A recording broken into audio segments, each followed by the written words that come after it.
त्याच्या नावाचा, पाली जेजुरी ह्याच गावाचा, ठरला विचार माझ्या मनाचा.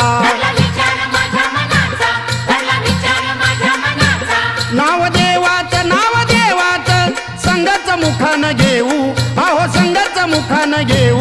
भोळ देवाला खंडेरायाला भंडार खोबरं वाहू.